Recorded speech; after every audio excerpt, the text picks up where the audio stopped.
Tonight, a tiny and extremely expensive college in Massachusetts called Hampshire College has removed all American flags from its campus after a recent incident in which unnamed students pulled down the flag the night before Veterans Day and set it on fire. Henceforth, says the school's president, no American flags will be flown on campus. Getting rid of the flag, he wrote, and I'm quoting, will enable us to instead focus our efforts on addressing racist, misogynistic, Islamophobic, anti-immigrant, anti-Semitic, and anti-LBGQ rhetoric and behaviors. Joining us now is Hampshire College student Daniel Vogel, who was in favor of removing the flag, though didn't burn it. Daniel, thanks a lot for coming on tonight. So I want to read you a quote from you. This is to the Amherst Bulletin, and you said, think about the groups who use the flag, from police officers to the U.S. Army. These are the forces on the ground that make oppression happen. Now, the obvious point is, obviously, if the police and the Army were to go away, sensitive college students like you would be eaten alive. Let me ask you a deeper question, which is, you find America unfair. Okay. What's a fairer country? Can you think of a country where you'd rather, for example, go on trial for a felony? Well, first off, Tucker, I'd like to thank you for having me on your show. As a history major like yourself, I think we both recognize that conversations like this in the media are one thing that moves this country forward. And as a student working hard to become an American history teacher, I'm really excited to show this interview to my future students as representative of the difficulties of the democratic process. I think to respond to your question, there isn't really a country I'd rather be tried for a felony in. I really doubt that it's not really about me, you know.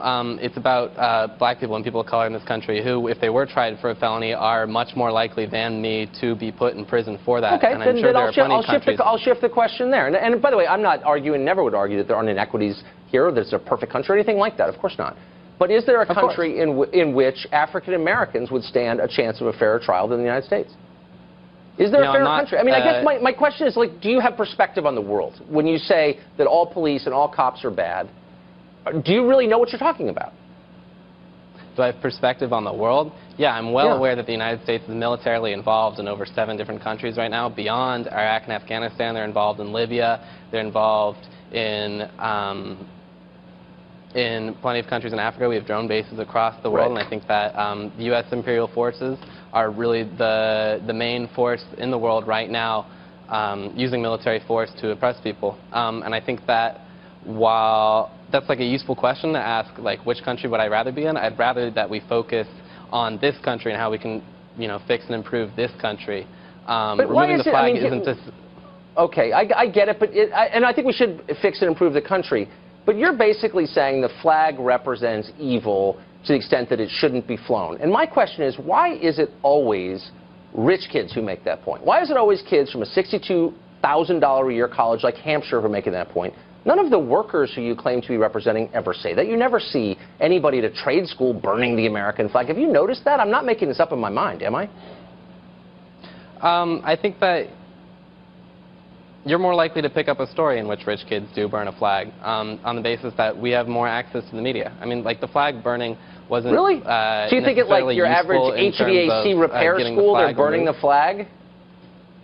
Well, I mean, there is something as you and me both know, the politics of this country are divided by class.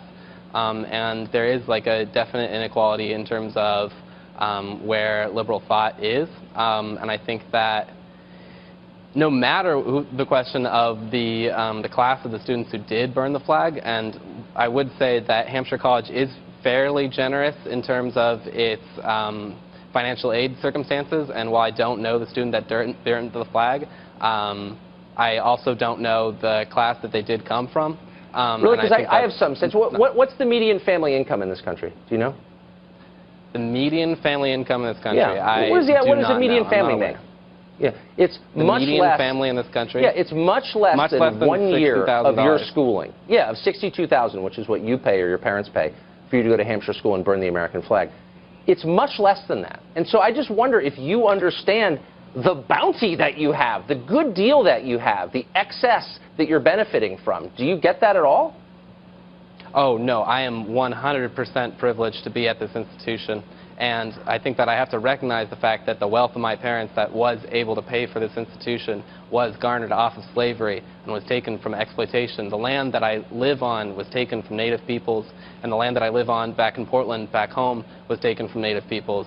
It's the wealth of the people who've who've been oppressed and who've had things stolen from them that allow me to go to this institution. But then, so why are you doing it? I mean, honestly, why are you doing it? I mean, why not go pick apples in Washington State? Why are you consuming $62,000 a year of this blood money, as you describe it, to sit around campus and do pointless rhetorical and symbolic acts like burning flags? I mean, why not work with the people, the laborers?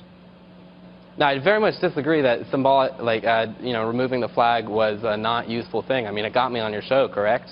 It's a useful tactic in terms of getting voices out there. And I think that going to a school like Hampshire College, I'm not here to defend going to Hampshire College. What I'm here to do is I'm here to defend the removing of the flag from my campus, which was overall a democratic process. So I can understand the context of this. Very quickly, you're for diversity, obviously. And yet, I bet there's virtually nobody on your campus who's openly supporting Donald Trump. Do you yearn for more diversity on your campus, or are you happy in a world where everyone thinks like you? I think diversity is a different word when you're applying it to political standpoints versus different aspects. Like, I can leave Hampshire College and go to UMass or Amherst College right next door and expose myself to different viewpoints. The point of Hampshire College isn't to create a model of our country.